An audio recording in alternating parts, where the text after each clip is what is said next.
আসসালামু আলাইকুম রহমতুল্লাহ। প্রিয় শিক্ষার্থীরা, আজকে আমি আপনাদের ডায়লগ লেখার নিয়ম দেখাবো।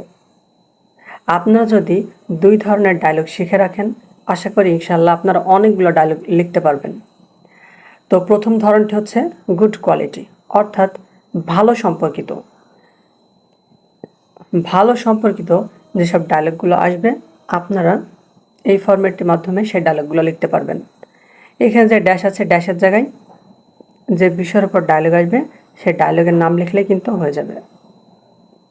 এখানে যতগুলো গ্যাপ আছে সব গ্যাপের জায়গায় ডায়লগের নাম লিখতে হবে।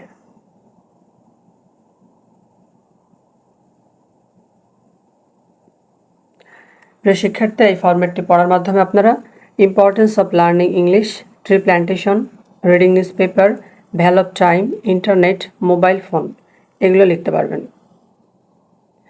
এরপর হচ্ছে প্রবলেম সম্পর্কিত ডায়লগ। প্রিয় শিক্ষার্থীরা, এখানে যে ড্যাশ রয়েছে এই ড্যাশের জায়গায় আপনারা ডায়লগের নামটি লিখে দেবেন, তাহলে কিন্তু আপনাদের ডায়লগটি হয়ে যাবে। এই যে এখানে যে ড্যাশ রয়েছে এই ড্যাশের জায়গাতেও ডায়লগের নাম লিখতে হবে। তারপর এখানে একটি ড্যাশ রয়েছে এই ড্যাশের জায়গাতেও ডায়লগের নাম লিখতে হবে।